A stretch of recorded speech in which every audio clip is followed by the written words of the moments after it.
Om Namo Bhagavate Vasudevaya. Om Namo Bhagavate Vasudevaya. Om Namo Bhagavate Vasudevaya. Narayanam Namaskritya Naram Chaiva Narottamam Devim Saraswatim Vyasam Tato Jayam Udirayet. Nastaprayeshu Bhadreshu Nityam Bhagavat Sevaya Bhagavati Uttamo Shloke Bhaktir Bhavati Naishtiki. Om Agyantimirandhasya Gyananjana Shalakaya Chakshurun Militam Yena Tasmai Shri Gurave Namaha. Vandeham Shri Guru Shri Utapatakalam Shri Guru Vaishnavamscha Shri Rupam Sagrajatam Sahagana Raghunathanvitam Tam Sajivam Sadvaitam Savadutam Parijana Sahitam Krishna Chaitanya Devam Shri Shri Radha Krishna Padan Sahagana Lalita Shri Vishakhanvitamscha. He Krishna Karuna Sindhu Dinabandhu Jagatpate Gopesha Gopika Kanta Radha Kanta Namostute Tapta Kanchana Gaurangi Radhe Brindavaneshwari Vrishabhanu Sute Devi Pranamami Hari Priye Vanchakalpatarubhyasya Kripa Sindhubhya Cha Patitanam Pavanebhyo Vaishnavebhyo Namo Namaha. Jai Shri Krishna Chaitanya Prabhu Nityananda Shri Advaita Gadadhar Shri Vasadi Gaur Bhakta Vrinda. Hare Krishna Krishna Krishna Hare Hare Hare Rama Rama Rama Hare Hare.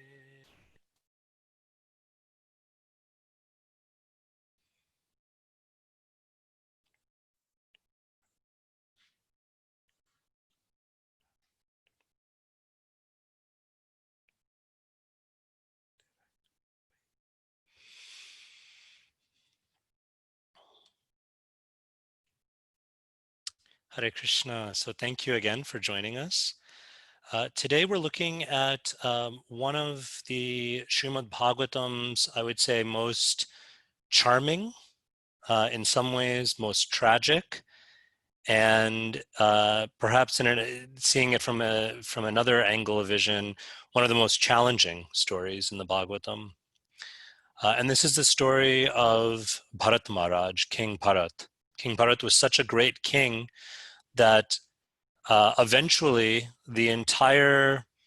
um, the entire, I won't say country because it wasn't really considered a country then, but the land of India, of ancient India, would eventually take his name, Bharatvarsha. So such a great, great king. And in this particular story, we're going to examine some of the lessons that we can learn from this king's difficulties, from the challenges faced by Bharat Maharaj. And in fact, the story of Bharat Maharaj ends up being a cautionary tale for us. So the Bhagavatam has these cautionary tales sometimes, and they can seem very strong and very harsh even. A good cautionary tale is often like that, right? It has to be striking, it has to be eye-opening, it has to be jarring, perhaps. If this were just a kind of a very typical, unsurprising story, we wouldn't be talking about it so many thousands of years later. It wouldn't stick in our memories, and it wouldn't make such an impression in our hearts. So, as we'll see, this story of Bharat Maharaj is quite extraordinary. Um, it's quite surprising in some ways, and in many ways, it kind of challenges us to look a little bit deeper. So I'm going to go ahead and share my screen so we can read through some of the verses together. And then what I'd like to do is, so I'd like to divide our time together. We have till just about 12:30. So what I'd like to do is dedicate kind of the first half of our time together to reading through the verses and talking about, maybe pausing every now and then and talking about some of the lessons that we can learn from this cautionary tale. And then for the second half of our time together, what I'd like to do is I'd like to have something of a group discussion on how we can take these lessons and look more positively or proactively towards how we can perhaps put them into practice in our lives, and how we can look at sort of alternatives to the tragedy that we'll see unfolds in the story.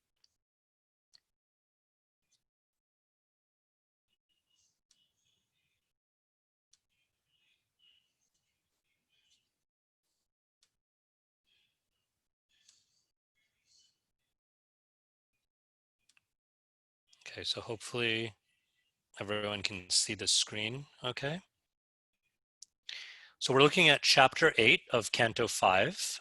This chapter, Srila Prabhupada entitles his translation of this chapter, A Description of the Character of Bharat Maharaj. And in many ways, it's the character of Bharat Maharaj, but it's also, as we said, the lessons that we can learn from this story of Bharat Maharaj.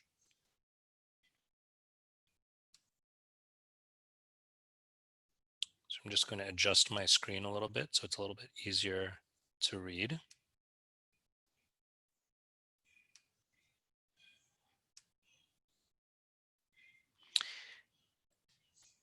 So our story begins, as I said, Bharat Maharaj was a great king, but our story begins when with Bharat Maharaj having renounced the kingdom. It's very common in Vedic culture for these kings who are quite enlightened, who are quite spiritually realized, these Raja Rishis.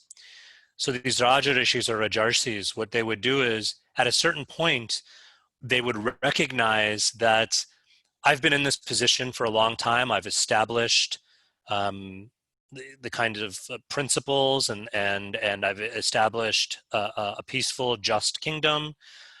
It's time now, I'm getting on in years, it's time now for me to pass the baton to the next generation and to kind of focus on spiritual practice. And so this is what Bharat Maharaj did. Bharat Maharaj, I believe, had 5 sons and a loving wife, citizens who absolutely adored and respected and, practically speaking, venerated or worshipped him. And Bharat Maharaj, kind of at the height of all of this, recognizing this higher call, recognizing that it was time now for him to practice renunciation and practice non-attachment, Bharat Maharaj very carefully installed the next king to follow him, and very respectfully, taking the blessings of his family and the blessings of his kingdom, retired to the forest to live out his life as a kind of a sannyasi, as a kind of a renunciate.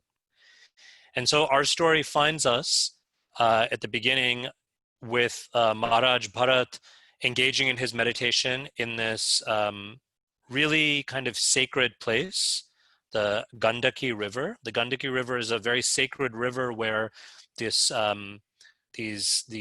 self-manifesting deities known as Shalagram Shila, where the Shalagram Shilas are found in this sacred river. So incredibly charged, spiritually potent place. All right. So Bharat Maharaj, when we first meet him, is doing all the right things. He's practiced healthy non-attachment and leaving the kingdom in a responsible way. He's gone to the forest. He's dedicating himself to spiritual practice, and he's particularly in a place that's so surcharged with spiritual potency, and he's in this sacred place.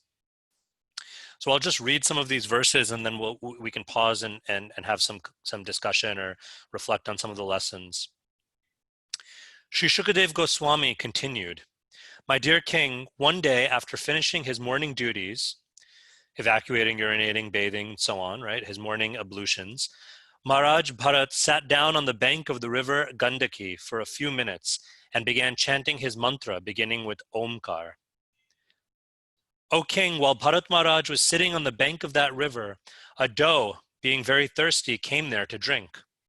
While the doe was drinking with great satisfaction, a lion, which was very close, roared very loudly. This was frightful to every living entity, and it was heard by the doe. By nature, the doe was always afraid of being killed by others, and it was always looking about suspiciously. So deer, by their very nature, they appear to be at least very timid, very delicate, and in some ways very fearful creatures. Right? They're what is it called? They're prey animals. They're creatures of their prey, and so they're kind of hardwired to be very frightful and very concerned with predators. We have a lot of deer near where we live, and we were going for a walk last night after I spoke with Karuna Garanga, and he requested me to speak today. My reaction was, I need to take a walk. So we went for a walk, and it was like Krishna sending me, sometimes when Krishna, with intelligent people, Krishna can be very, very subtle. But when folks are really dull-headed like me, he needs to like hit them over the head with a hammer. So as soon as we started this walk, what do I see? But this deer comes and just is like standing in front of me, staring at me. So we have a lot of deer here, and generally that's what they do, right? They stop in one place, and then as soon as there's some movement or a loud noise or something, they take off. So we can imagine this scene. When this doe heard the lion's tumultuous roar, she became very agitated.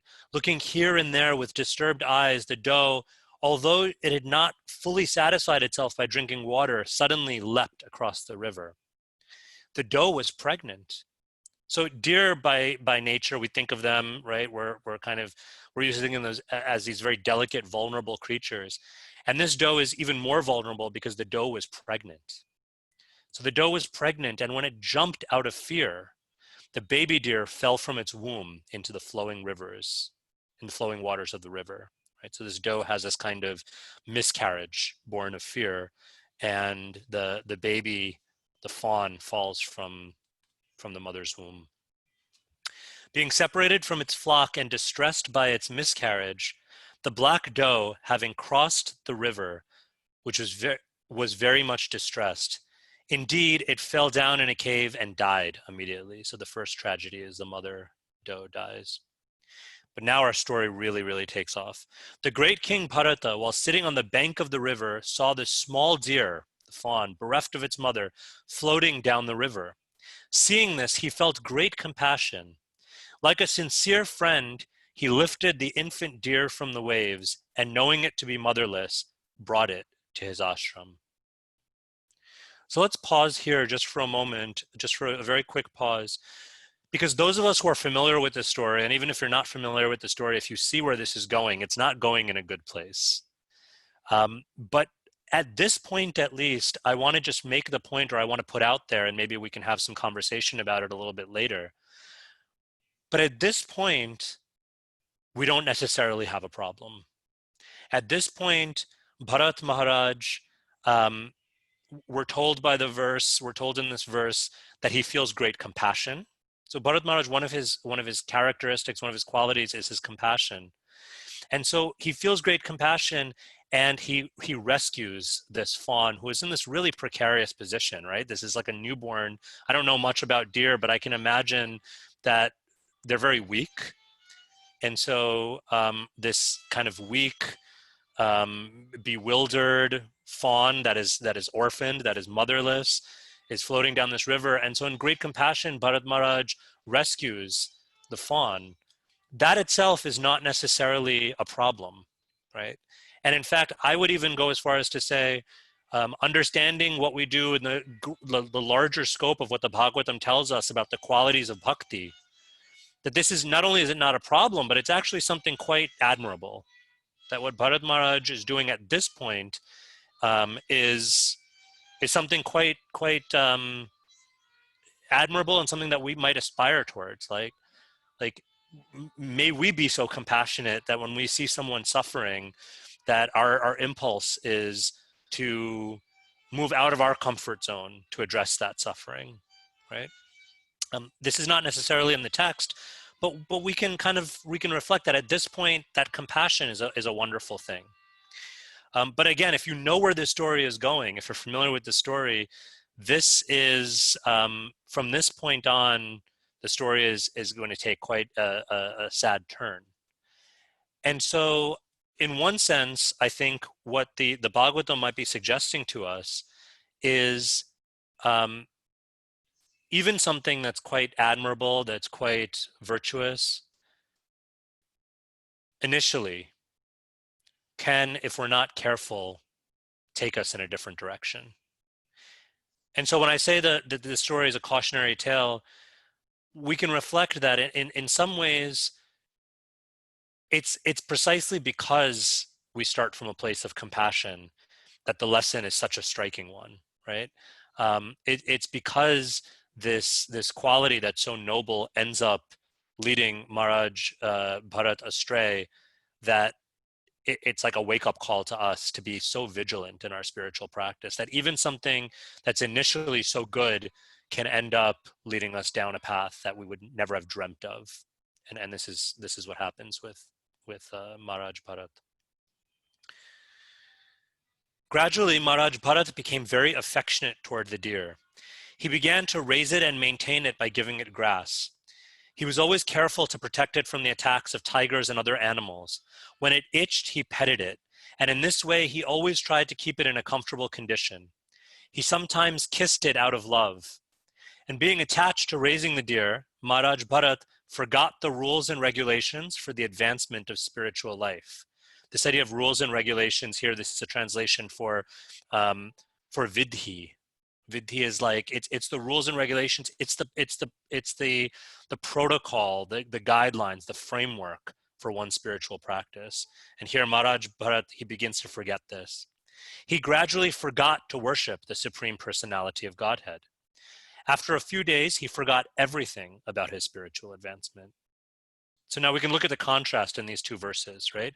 In text 7, it still wasn't a problem. It was this outpouring of compassion. But now by text 8, what has started to happen? Just a few short days, I think it says, right? After a few days, he forgot everything about his spiritual advancement. So this is the problem. The problem is not his love and care and compassion towards the deer. The problem in one sense is that he allows his care for the deer to eclipse his spiritual practice. In fact, to eclipse what he had initially dedicated himself to. He had dedicated himself to it so much so that he left his kingdom, right? That's an extraordinary thing. He left his wife and family, his children. That's an extraordinary thing. He didn't do it because he was hard-hearted. We know he's compassionate. He didn't do it because he was irresponsible or because he was trying to escape. He did it really out of this genuine drive to dedicate his energies in this final chapter of his life, in this later stage of his life, to his spiritual practice and as a bhakta, to his love and his devotion towards Krishna, towards the Supreme Personality of Godhead. So the problem is that dedication, that drive that he was so willing to put everything else aside for, suddenly got eclipsed by this other thing. Even though the other thing is something wonderful, what's not wonderful is when that virtuous, noble, praiseworthy thing starts to eclipse his actual focus. We can say, in one sense, I was speaking with Krishangi about this, and we can say, she kind of helps to crystallize this, that put simply, his bhakti shifted from his bhakti towards Krishna to his bhakti towards this deer, right?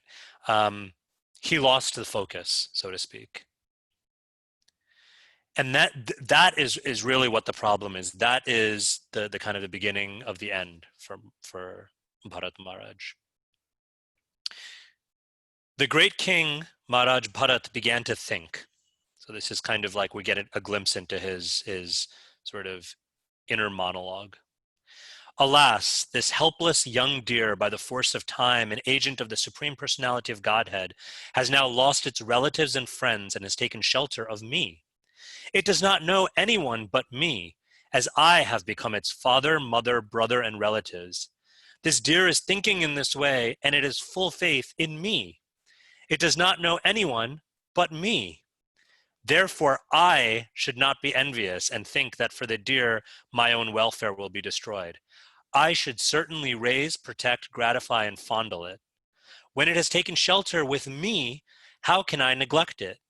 Even though the deer is disturbing my spiritual life, I realize that a helpless person who has taken shelter cannot be neglected. That would be a great fault. Even though one is in the renounced order, one who is advanced certainly feels compassion for suffering living entities.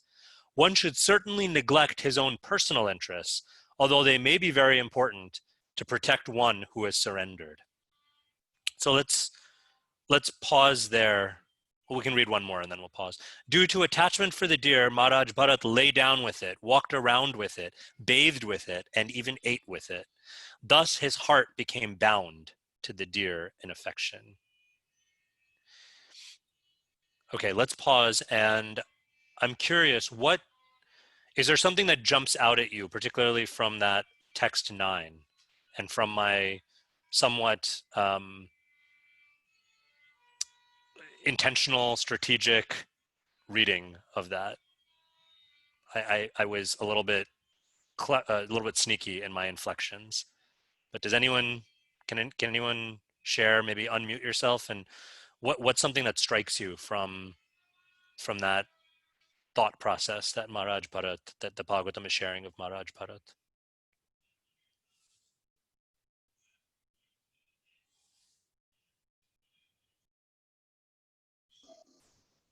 He seemed to make himself the center of all of his services. He kept mentioning me. Yeah.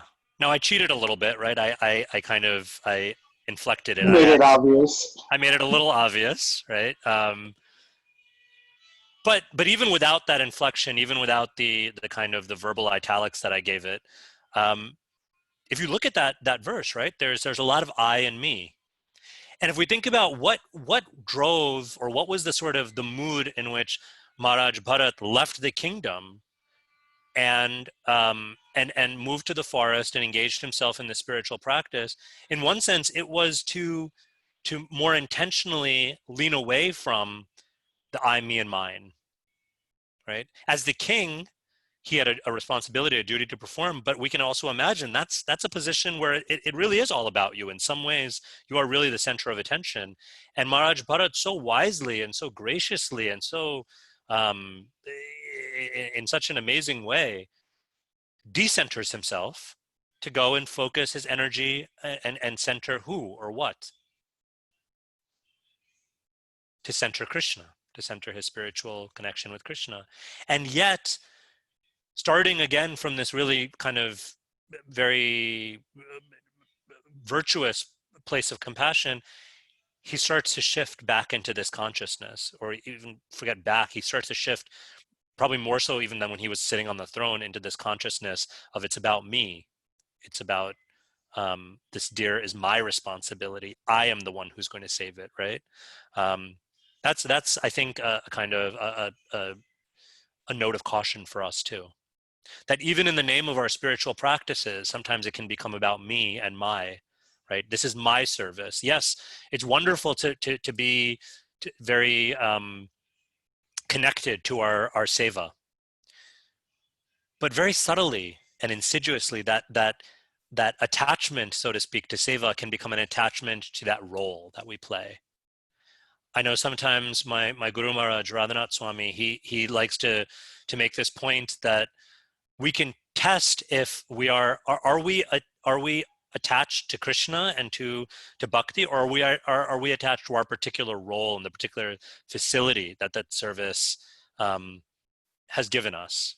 And a test of that can be when, either naturally or through a situation, when that particular service is taken away from us in some way, are we still committed to seva, or are we pinning all of our identity on, no, I have to serve in this way. I have to be the one giving the class. I have to be the one on the altar worshiping the deity. I have to be the one, leading the kirtan, right? Are we just as connected to the holy name when we're one voice among many in the kirtan rather than the kirtan leader, right? So it's a nice opportunity for us to sort of investigate and interrogate what's going on with us. Okay, let's keep reading. When Maharaj Bharat wanted to enter the forest to collect collect kusha grass, flowers, wood, leaves, fruits, roots, and water. He would fear that dogs, jackals, tigers, and other ferocious animals might kill the deer. He would therefore always take the deer with him when entering into the forest or entering deep into the forest. When entering the forest, the animal would appear very attractive to Maharaj Bharat due to its childish behavior, right? Deer, particularly the baby deer, the calves, the fawns, they're so charming. They're so attractive. Maharaj Bharat would even take the deer on his shoulders and carry it due to his affection. His heart was so filled with great love for the deer that he would sometimes keep it on his lap or when sleeping on his chest. In this way, he felt great pleasure in fondling the animal. So the attachment is growing. When Maharaj Bharat was actually worshipping the Lord or was engaged in some ritualistic ceremony, although his activities were unfinished, he would still at intervals get up and see where the deer was. In this way, he would look for it, and when he could see that the deer was comfortably situated, his mind and heart would be very satisfied, and he would bestow his blessings upon the deer, saying, "My dear calf, may you be happy in all respects." So it's interesting. Now we're getting a deeper look at why this is so problematic or how this is becoming so problematic, right? He goes into the forest to collect these things. And I should say, by the way, that the implication, I think, is he's collecting these things for his worship, for his puja. So kusha grass is often used in kind of Vedic puja and yagyas. Perhaps he was making the sacred fire, homa or yagya. He was collecting wood for the fire. He was collecting flowers for offering. So his going into the forest was also part of his service, but now it's sort of starting to transform into this other thing where it's become this kind of his time of affection and even maybe infatuation with the deer. When he's worshiping the Lord, when he's engaging in the ritualistic ceremony, even when his activities are unfinished, he would get up and see where the deer was, right? So maybe we can't so much relate to sitting in a forest, lighting sacred fires, or engaging in deep meditation or penance. But we can imagine those of us who have a kind of a regular practice of meditation, perhaps of mantra meditation, of japa. There's something about sitting down, perhaps going on a meditative walk, but even more sort of traditionally, one would sit down in one place, concentrate one's efforts, right? There's something about sitting down in that place and being dedicated to chanting.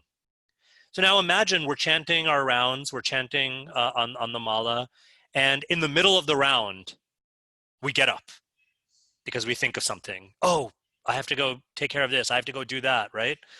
What is going to be the nature of our meditation? Even if the things that we're thinking about, they may be important in their own right. Um, they may be significant. They may be positive things, right? We're not always breaking our meditation to go do something really kind of destructive or negative. It could be something very positive, very wonderful. But the fact is, we're still interrupting our practice. So what does that say? What does that communicate about our practice? Um, and I don't mean that to be a rhetorical question. If you'd like to go ahead and unmute, if someone has a thought on that. What might it communicate to Krishna, to ourselves, to others around us? I know as a parent, sometimes even without intending it, very often without intending it, you're communicating something to your children who are watching and listening. So what is communicated when I get up in the middle of a round to go do something else?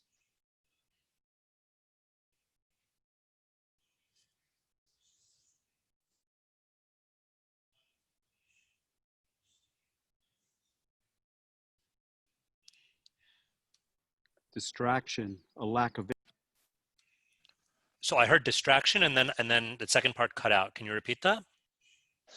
a lack of interest. Yeah. So it communicates, so distraction. So what is distraction if we really look at it? In one sense, distraction means the thing that I am being distracted by is in this moment more important to me than the thing I'm being distracted from, right? Maybe not all the time, but in this moment, the pull of the thing, that the distraction, whether that distraction is what we would characterize as a good thing or a bad thing, in this moment, it is pulling me away from the thing that I am, or the thing, or the person even that I'm focused on, right? If we're having a conversation and I'm really kind of pouring my heart out, this wouldn't actually happen because Sri Govinda is a really kind of caring, present, very personal devotee. But just for the sake of the hypothetical, if we're having a conversation, or I'll flip it, actually. We're having a conversation and Sri Govinda Prabhu is pouring his heart out to me, sharing something really intimate and really deep about his life, about his struggles, something that he's opening his heart to me. He's making himself vulnerable, as we sometimes do. And he notices that as we're talking, yeah, yeah. Or even worse, what do we do these days is, right? What is that communicating to Sri Govinda Prabhu? It's communicating, in some, of course, he'll kind of try to give me the benefit of the doubt, but on some level, it's going to hurt his heart. On some level, it's going to communicate something or someone else is more important to Venkata in this moment than I am. That what I'm sharing with him, he must not value so much, right? That's a heavy thing, and we may not intend it. In fact, I wager to say most of the times we don't intend it. Most of the time, we sincerely we love Krishna. We want to be present with Krishna, but our actions and our how easily we're distracted. I'll speak for myself. I'm so easily distracted. That is humbling. It reveals something that, although I would like to believe that Krishna is the priority for me, that my time with Krishna, if we think about our chanting or our sadhana as this really precious time with Krishna, this really precious one-on-one, right? I've been, as some of us probably on the call have been, I've been taking a lot of inspiration lately from Sachinandan Swami's teachings. And I know one of the things that Sachinandan Maharaj emphasizes so much in his approach to chanting as a spiritual practice is, let us honor this as our most precious time of connection with Krishna. This is my time to really deepen that sambandha, that relationship with Krishna. It's humbling that although I may aspire towards that, I may like to believe that I'm there, but if I'm so easily distracted, what does that tell me about how serious I am about that time with Krishna? Right? So it should be not that we beat ourselves up, but it should be eye-opening for us. And in a way, it's related also to the idea of trust or faith. Right? Because when I'm sitting in my meditation, or when I'm holding on to my mala and I'm chanting and I'm trying to hear my mantras, I'm trying to hear that name and connect with Krishna through hearing and through chanting, and there's something else pops up, to the extent that I have faith and I trust in Krishna, to that extent, I'll be able to say, okay, there'll be time enough for that other thing. Not that that other thing is not important, not that that other thing doesn't have its place, not that I don't have my responsibilities, but that I trust that if I just give myself and my heart and my time and my presence to Krishna right now, he'll make sure that I'll be able to take care of that other thing in the way that I'm meant to take care of it. And what does he tell us in the Gita? There's this beautiful verse in the Gita where Krishna says, Ananyas chintayanto mam yejana paripashate tesham nitya bhayuktanam yoga kshemam vaham yaham. That for one who is ananyas chintayanto mam, for one who makes me the exclusive object of his meditation or her meditation, one who ananya, for whom there is no other in that moment.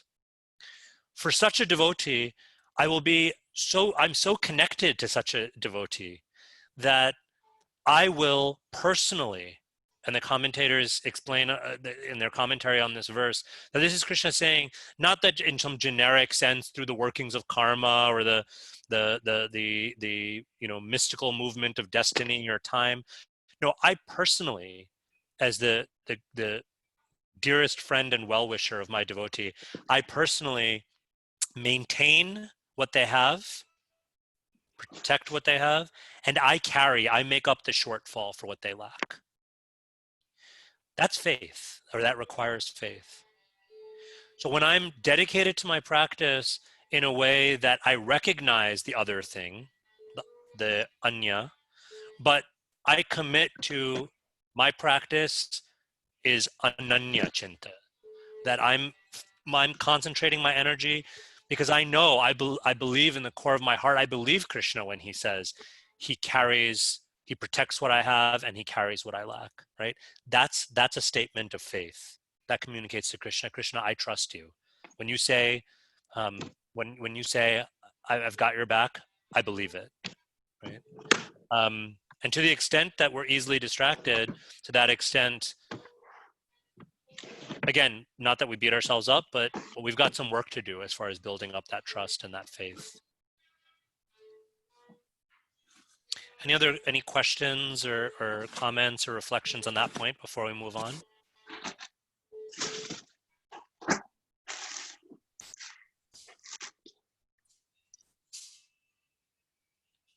Okay, so we can continue to read.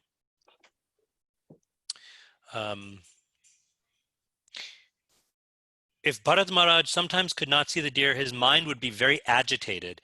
He would become like a miser who, having obtained some riches, had lost them and then became very unhappy.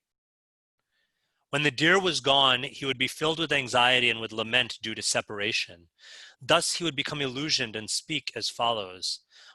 Bharat Maharaj would think, alas, the deer is now helpless. I am now very unfortunate, and my mind is like a cunning hunter, for it is always filled with cheating propensities and cruelty. The deer has put its faith in me, just as a good man who has a natural interest in good behavior forgets the misbehavior of a cunning friend and puts his faith in him. Although I have proved faithless, will this deer return and place its faith in me? Alas, it is possible that I shall again see this animal protected by the Lord and fearless of tigers and other animals. Shall I again see him wandering in the garden eating soft grass? I do not know.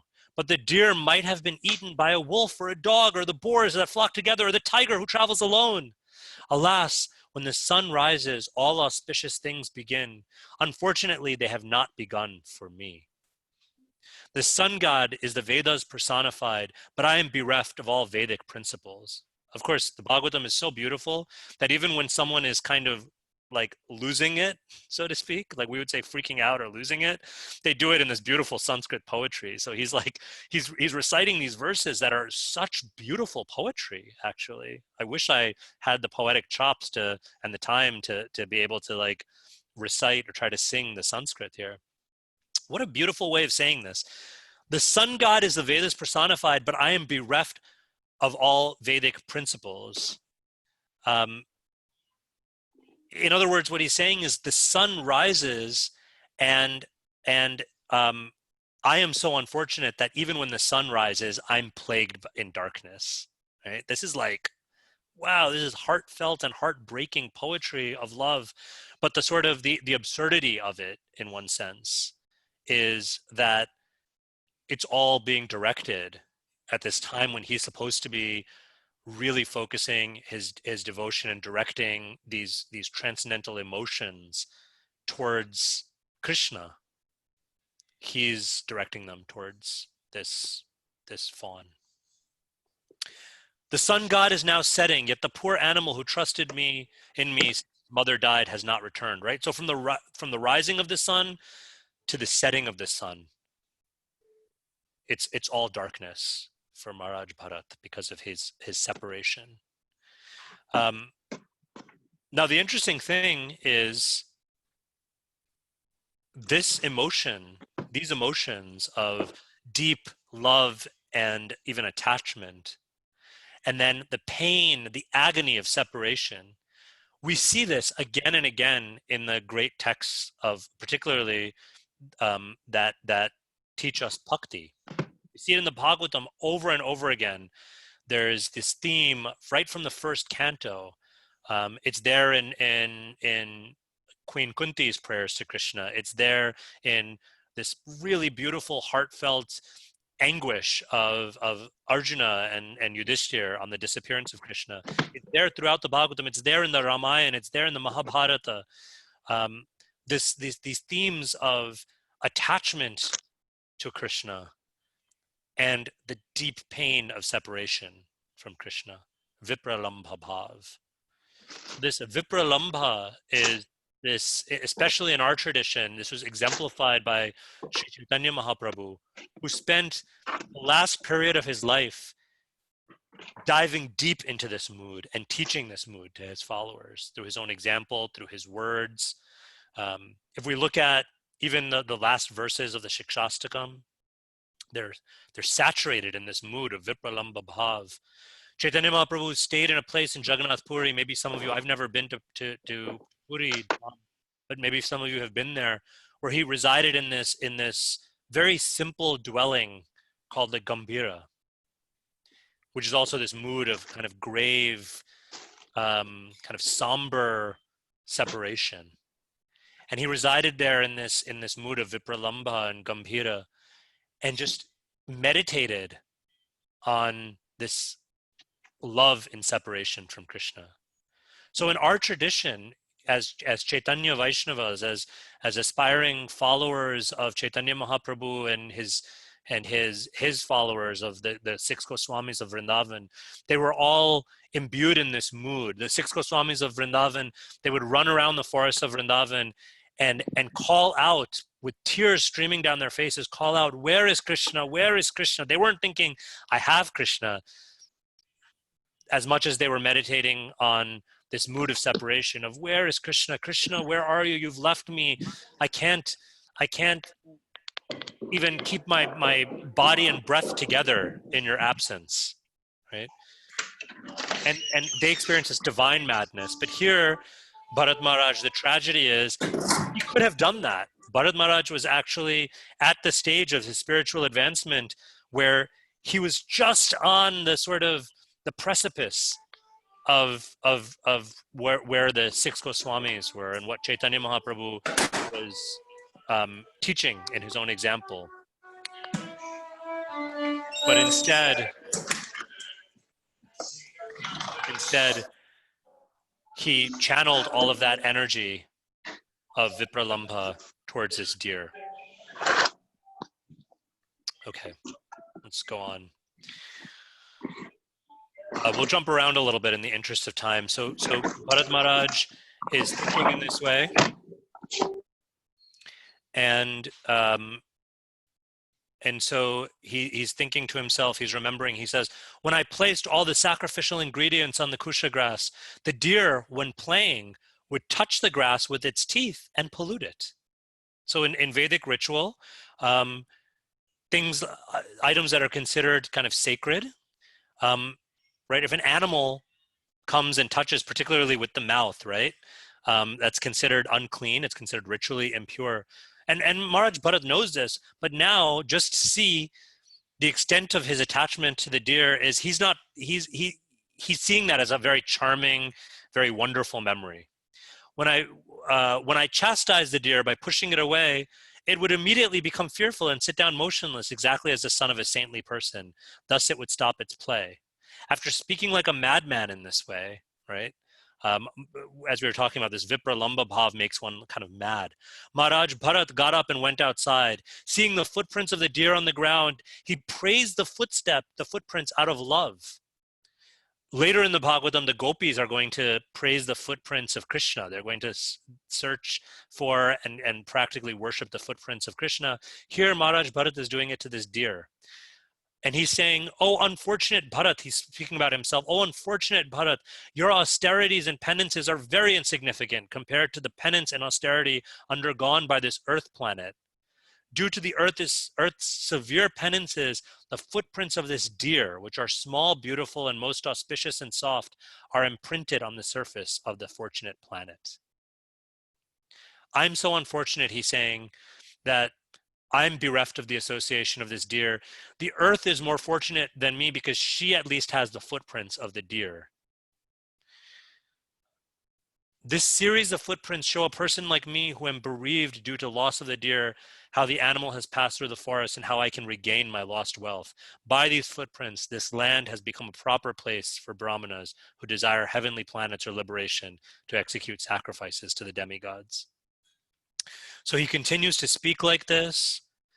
He looks at the moon. He starts speaking to the moon, and he prays that the moon will shower cooling nectar on him to soothe his fever of separation. And in this way, just in the interest of time, kind of summarizing and skipping around a little bit, in this way, Bharat Maharaj is overwhelmed by the uncontrollable desire, which is manifested in the form of the deer, right? So here again, Shukadev Goswami is giving us a hint. The problem was not the deer. The problem is never the deer. The bad guy, so to speak, in the story is not the deer. It's not even Bharat Maharaj himself. It is the uncontrollable desire which manifested. In other words, the attachment to the deer is a symptom. It's symptomatic of something deeper. It's symptomatic of this unaddressed desire, this unaddressed root of attachment, which in one sense Maharaj Bharat tried to address by leaving the palace. But in the spirit of taking this cautionary tale to heart, let us remember that we can change our external surroundings. We can leave, right? We can say, oh, well, the problem is New York City, right? New York City is this hotbed of craving and desire and passion and ignorance, and let me just leave it and let me move to the countryside. And that may be what we need. I don't know. For some of us, maybe we do need to spend, if not move, at least spend more time in the countryside and reconnect with the sattvic nature of beauty of nature. But if we're thinking that that will solve all of our problems, if we're taking shelter of the external move without really digging deep and trying to take shelter of and trying to address inner renunciation, inner non-attachment, which for the bhakta is primarily done not so much in cultivating non-attachment or cultivating vairagya, which is also a part of our practice, but mainly by cultivating our bhakti in such a way that jnana and vairagya naturally arise. In the Bhagavatam, in the first canto of the Bhagavatam, there's this beautiful description of bhakti as being that which causes jnana and vairagya to naturally arise. In fact, the Bhagavatam says jnana and vairagya take birth from bhakti, from the womb of bhakti. So as bhaktas, as devotees, our primary focus is on let me be so committed to my attachment towards Krishna that my detachment from everything else, even from the most subtle manifestations of it, will naturally be addressed. But unless we're willing to do that, if we're just addressing the sort of the superficial renunciation, that seed of desire will remain, and under the right circumstances, or we can say the wrong circumstances maybe, it will manifest itself as it did for Maharaj Bharat in the form of this deer. Okay, so Maharaj Bharat was overwhelmed by his uncontrollable desire, his absence from the deer, his separation from the deer. And according to the Bhagavatam, the king is so engrossed, becomes so engrossed in this affection towards the deer when the deer is present, and the separation from the deer when the deer is away from him, when the deer is outside of his vision, that in due course of time, insurmountable death, which is compared to a venomous snake that enters the hole created by a mouse, situates itself before him. And at the time of his death, the king, Bharat Maharaj, saw that the deer was sitting by his side exactly like his own son and was lamenting his death, right? So they have this bond, and now Bharat Maharaj is dying and he sees this deer sitting by him as his loved one. And in that state of mind, Maharaj Bharat is so absorbed, his absorption is so much in the deer that, as Krishna explains in the 8th chapter of the Gita, wherever our absorption is at the time of death determines our next body. And in a way, perhaps being a little darkly humorous, I don't know, but there is something I think that strikes me as a little bit of a dark humor here. The Bhagavatam takes this idea and really gives us a very literal, very graphic illustration of it, because the Bharat Maharaj's mind is so absorbed, his mind, his heart, his consciousness, his everything is so absorbed in the deer that when he departs from this world, his Atman, his very self, carried as it is by this subtle body, resituates itself in the body of a deer, and he acquires the body of a deer in his next life. Of course, because this is an extraordinary story, and because Bharat Maharaj is an extraordinary person in the story, he doesn't just take birth as a deer, he takes birth as a deer that mystically has retained its memory of its previous life as this king turned meditator, turned person infatuated by a deer. And so while it's a tragic story, the rest of the chapter concludes with a bit of a happy ending, because as a deer in his next body, in his next birth, in the deer body, Bharat Maharaj is able to continue his devotional practice. He, remembering the incident and remembering the lessons of this cautionary tale, he goes and he actually finds an ashram nearby called the ashram of Pulastya and Pulaha. And in that ashram, he just very simply, very quietly, he doesn't disturb the sages in the ashram, but he remains there, and he just turns his mind and his heart once again to meditation.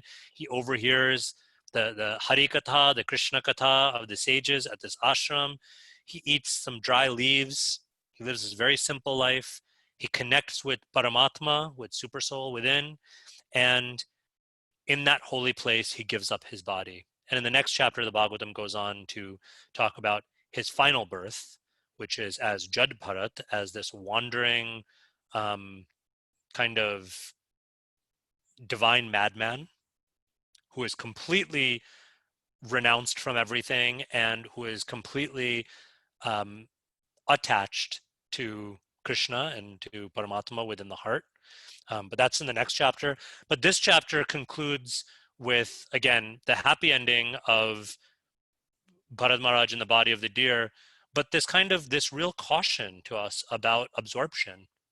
Let us be really intentional about where we are placing our consciousness, what we are absorbing ourselves in, right? And no, we may not necessarily take the body of a deer or take the body of, our beloved pet cat or something like that, right? It may not be such a one-to-one correlation. I was speaking with Krishangi, who grew up, as many of you know, my wife grew up in a family of devotees. I came to Krishna consciousness a little bit later in life, but Krishangi grew up in a family of devotees, and like many devotee families, hers was an anti-pet household. So I grew up with pets, and she grew up without pets. And many devotee kids, their parents would use the story of Bharat Maharaj as a way of refusing them the pets that they asked for, by saying, well, you don't want to form that attachment and be absorbed in that pet and, have to take birth as, a dog or a cat or a goldfish or something like that. There are plenty of devotee families that lovingly have pets as well. So I don't think that that's a fair application of the story. But on a deeper level, let us remind ourselves and let us appreciate a story like this to remind us that absorption is a very subtle thing. And even with the best of intentions to really kind of fix our consciousness and make our spiritual lives our priority, make our relationship with Krishna our priority, to water that root, so to speak, to use another analogy, to water the root by directing our love, our natural propensity to love and care, first and foremost to Krishna, and then allowing that love directed at Krishna to then manifest as love for all beings, which can include our pets and which can include our loved ones, our friends, our family, whether, human or non-human loved ones. But let us be very intentional to make sure that we're not even subtly being diverted from that, being diverted from watering the root in that way, where we become absorbed in something else. And we communicate to Krishna, I'm not quite ready to make you and to make my relationship with you the center. So let's pause there, and I want to open it up for some questions and reflections. I'm going to stop sharing my screen. And then what I'd like to do is I'd like to sort of take the conversation in a slightly different direction to conclude, and that is to look at some alternatives, to look at what we might, if we could, as kind of as funny as it sounds, if we could go and head Bharat Maharaj off at the pass, what might we tell him? How might we change the course of this story? But before we get there, are there any questions or comments just on anything that we've discussed thus far and on this sort of chapter as a whole?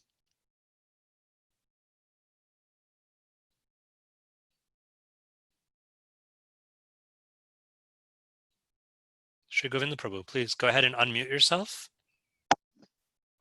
Yeah, thank you very much. First of all, Venkata Prabhu, for such a beautiful reading and such beautiful insights. I just want to share two observations. One, that I find it rather scary to imagine that someone as elevated as Bharat Maharaj would be so easily distracted, and how difficult and how fragile our state of being is, when in fact we can, even at such an elevated level, lose direction, and that's a little scary, and I guess just something that we need to be very mindful of.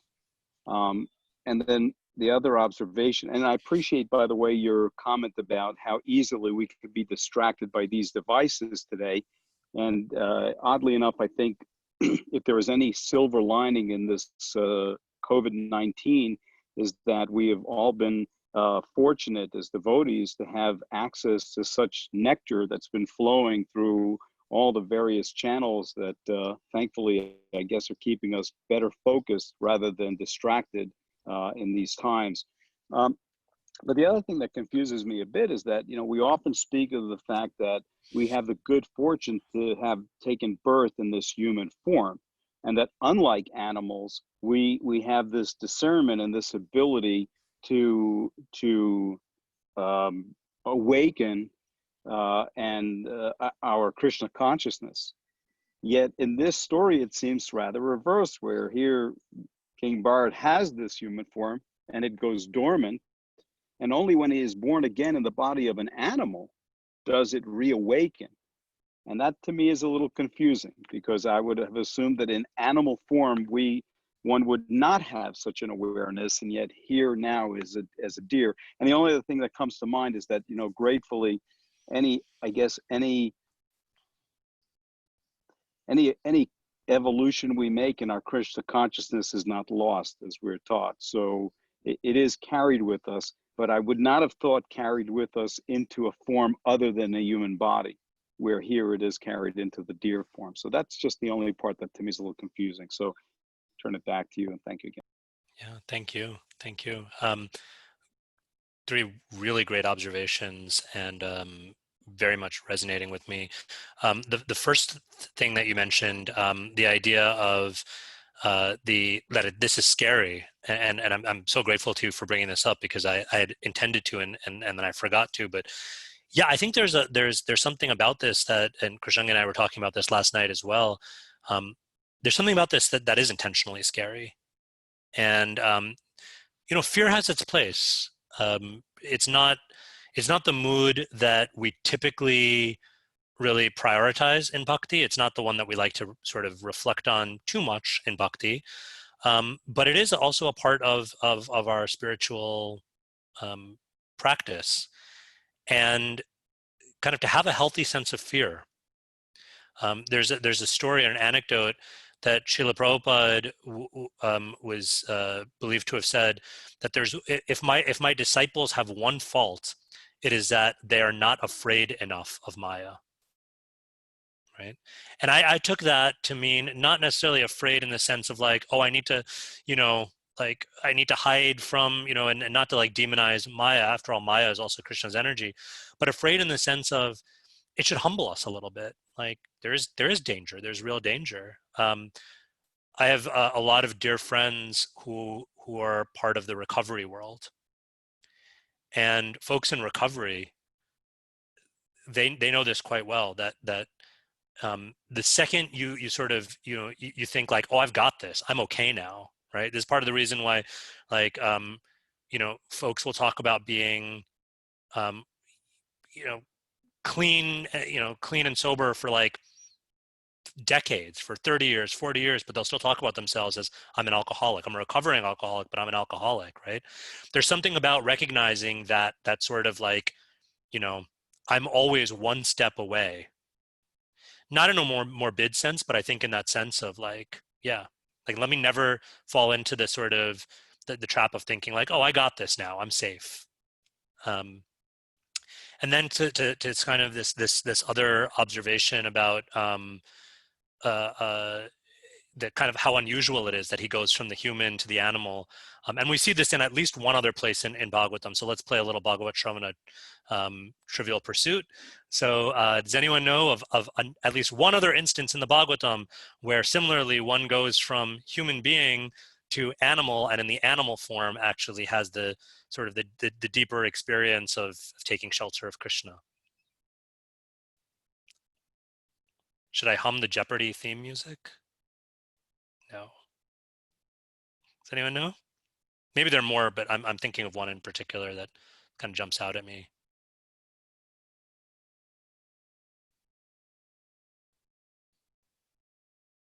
Okay, I'll give you a hint. He ends up praying to Krishna while he's in a lot of physical pain. Gajendra? Yeah, Gajendra. So Gajendra is also a king, Maharaj Indradumna. And again, very elaborate backstory, but somehow or other ends up in the body of an animal. But I think one of the things that the Bhagavatam, and then of course has this beautiful connection to Krishna in the body of an elephant. But I think one of the things the Bhagavatam is suggesting to us in that is that in one sense these are extraordinary stories, but they're extraordinary also because bhakti is so extraordinary. And so the idea is not like, oh, let me, right, like maybe I'm having a hard time practicing bhakti now as a human, but maybe in my next birth I can be an animal, and then I'll practice amazing bhakti towards Krishna, because that's not how it works for most of us. Like 99.9% of the time, that's actually not how it works. This kind of 0.1% or whatever is there, I think, also, and sacred texts will often do this as a way of glorifying bhakti, that bhakti is so amazing. How much more so if we as humans with so much facility, with so many resources, and Sri Govinda Prabhu, to your one of your points also, with with this at our fingertips, literally, right? All I have to do is touch a screen, and I'm connecting with great souls. There's vast libraries and libraries. There's so much I have at my disposal. Let me not take that for granted. Right? And of course, especially let me not take the human form of life, which, with opposable thumbs, but also more than opposable thumbs, with the ability to, to inquire into the absolute. This is how the Bhagavatam begins. This is how Vedanta Sutra begins. So yeah. Anyway, thank you for that. So in our remaining time, we just have about 15 minutes left. But I'm hoping we can maybe in a kind of like rapid fire way or just kind of popcorn in. But I'm wondering if you all have some thoughts also on where this story could have gone differently. How do we offer some positive alternatives? Not just because it's fun to do that sort of in a in a kind of like what if sort of way, but also because if we want to carry these lessons into our own spiritual lives, it's helpful to know what pitfalls to avoid, but it's also really helpful to know proactively or positively what we might lean into. So we don't have that so much in this particular story, but maybe we can just do some creative imagining. What might Bharat Maharaj have done differently?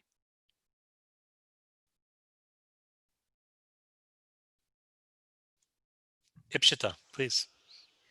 I think that when see, it's interesting because when he was so devoted to the deer, it was actually quite easy for me to imagine a situation in which his devotion to the deer could have been a version of devotion to Krishna, right? So Bharat Maharaj was walking this line between a situation that could have been devotion towards Krishna or a situation where it was self-pity and really rooted in ego and attachment, and it was really, really interesting for me to see how quickly those lines could be blurred, because a lot of the language he was using to describe separation from the deer was like language that we might hear to describe separation from Krishna and a more bhakti-oriented love. So throughout the story, I was thinking like, oh, if only Bharat Maharaj, if you had seen your relationship with the deer as as like a kind of service, a kind of devotion to Krishna, like that, and that your love itself was a manifestation of your devotion, and that Krishna had been a part of your relationship with the deer and not just you and the deer. Like, if only, then you could continue having the same wonderful relationship with the deer, but everything would have turned out so much better. Yeah. So thank you. That's so beautiful. One alternative that Ipshita is sharing with us, what I'm hearing in that is also this kind of, if only Bharat Maharaj could have made the connection, right? Connect those dots in a way that wouldn't necessarily have meant giving up his whatever love he was feeling for the deer, but would have allowed him perhaps to put it into the context, this bigger picture context of love for Krishna, absorption in Krishna. Yeah. So I, please. I think I had read a similar-ish story, actually, Vineet, from one of your HuffPost articles from way many years ago. But it was a really beautiful article about how Shruti was a baby and she, like, you were chanting and then the beads fell in her mouth because she had crawled into your lap. And it was an opportunity for you to actually in that moment, instead of getting really angry and shocked and really like feel attached to the rules of the Vedas that say that, you need to keep your beads holy. Instead, actually, that was a moment for you to realize that the love and the experience of having a baby and being loved by the baby and just the pure innocence that you saw in her was actually like a reminder of Krishna. So that's actually the exact example that I'm thinking of. It was like when I had read that article, was that he could have continued that relationship with a deer, a really beautiful one, but one that centers Krishna and sees Krishna in that relationship. That's where I was coming from. Yeah, really, really beautiful, right? Like that same thing that can be a distraction in one context or in one mindset can be a reminder of Krishna, can make one like more Krishna conscious in one sense. Yeah. Other alternatives, other ways that Bharat Maharaj could have gone about this. Yes, Wilfred. Uh, um, I I am in the helping services. I'm a mental health counselor. And there are many times when I find myself in situations where my my attention is so focused on this one person um, that thinking that, oh, I'm gonna get this person all the services and resources that they can um, to better their lives. And in a sense, this story reminds me of how the conflict that I have with offering a patient um, uh, material satisfaction as opposed to the spiritual work that I can do with them. So there's always a little conflict in me with that. But one thing that I become reminded of, or I remind myself of, is really a phrase that Jesus used when in working with the sick, and he reminded his disciples that whenever we see anyone who is ill or suffering, we're looking at his face, and in a sense, that's the way I've sort of molded my service now, where I can't say my service to Krishna necessarily, but my service when I'm working with mentally ill people, I see their suffering, which reminds me of Krishna. And I somehow I'm able in those moments to take myself out of the center and put Krishna in the center again. I'm seeing that person's soul at that point. So this moment, this story, which you so beautifully and dramatically read, um, is uh, is really to me a reminder of that even in my work, while I'll get so involved in what I'm doing, it's really not me who's doing it. It's really through the mercy of Krishna that I'm doing this and helping another soul. So beautiful. Thank you. Yeah. So similar to what Ipshita shared, and also kind of a in one sense, a separate point. As an alternative, right? What if, just imagine if Bharat Maharaj had re-centered so that Krishna is actually the one taking care of this deer. And I get the opportunity, I've been blessed with the opportunity to be an instrument of Krishna's care. Excuse me. Those of us who are caregivers in some capacity, you spoke about being working in the field of mental health.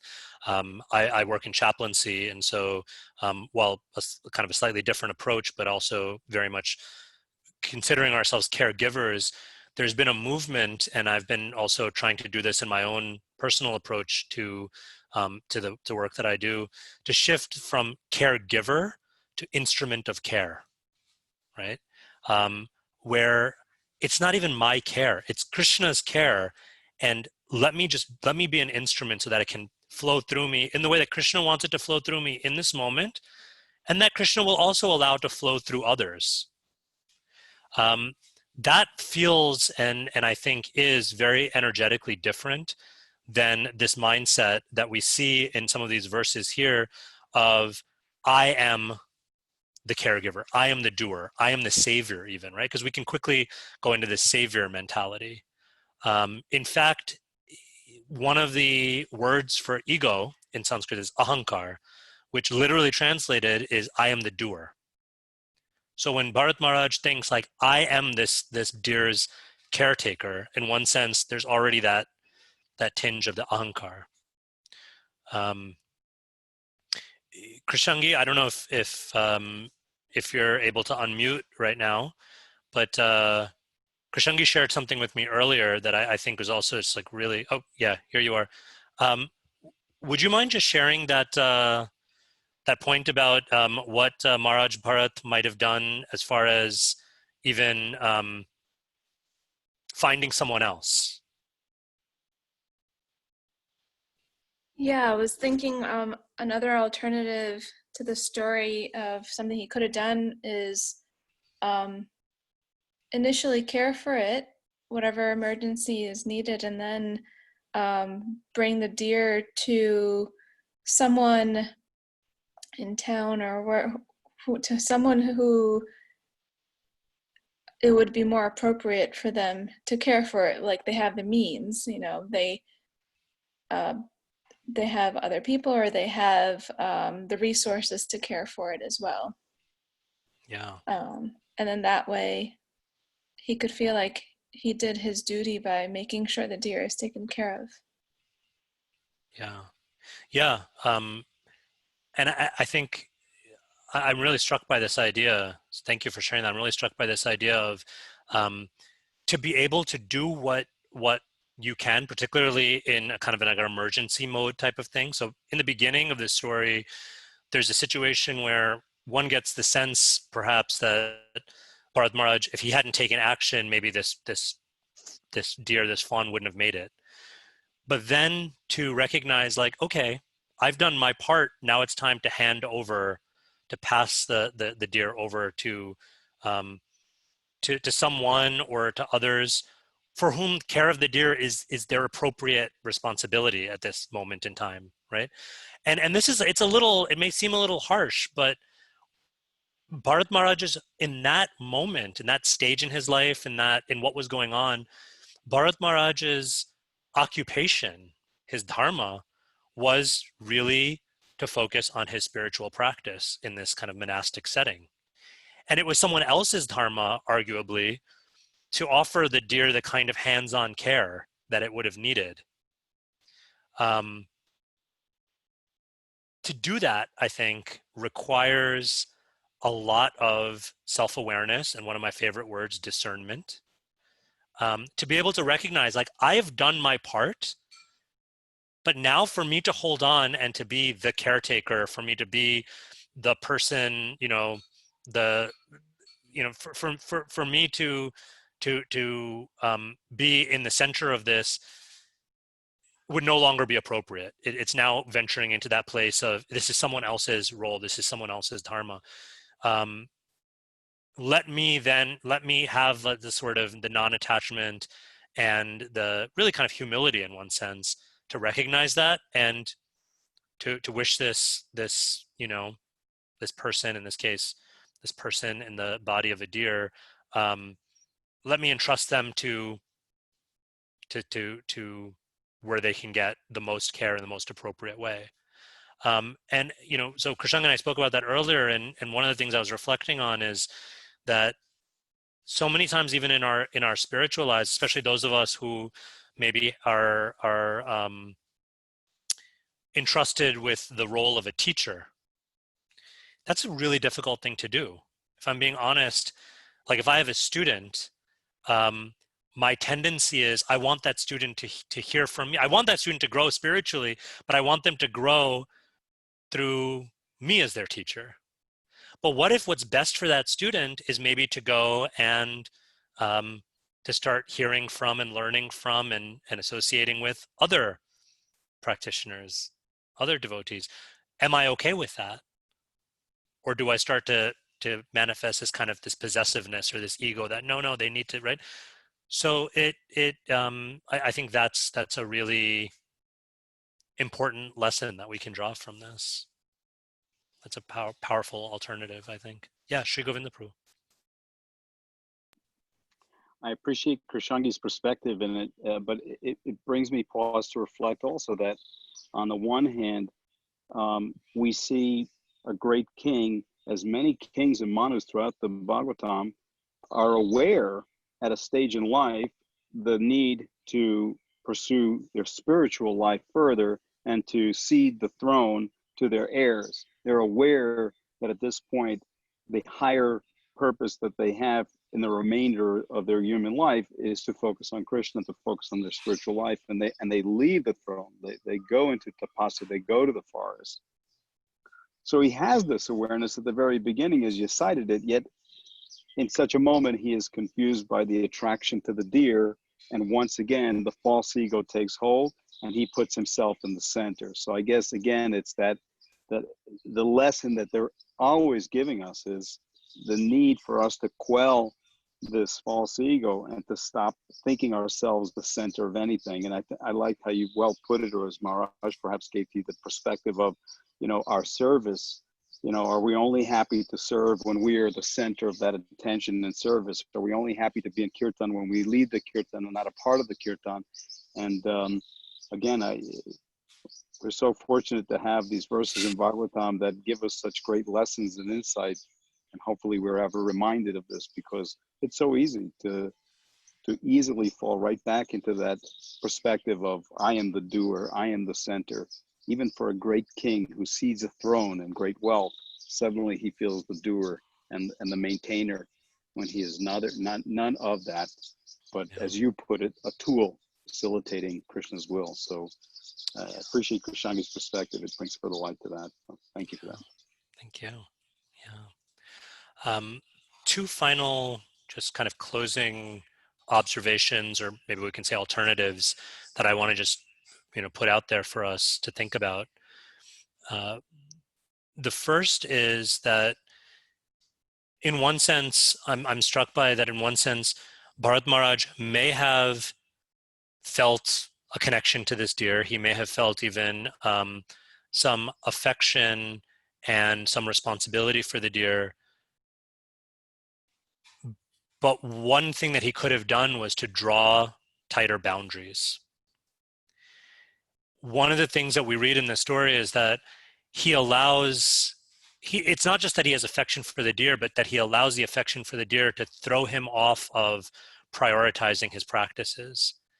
And so in the same way, we may, we're all in different places. And for some of us, we're maybe more in a stage of life or a frame of mind, or even by our very nature, that maybe we're a little bit more drawn towards practices and a lifestyle that's more of solitude, that's more of monasticism, that's more maybe of sort of direct devotional practices.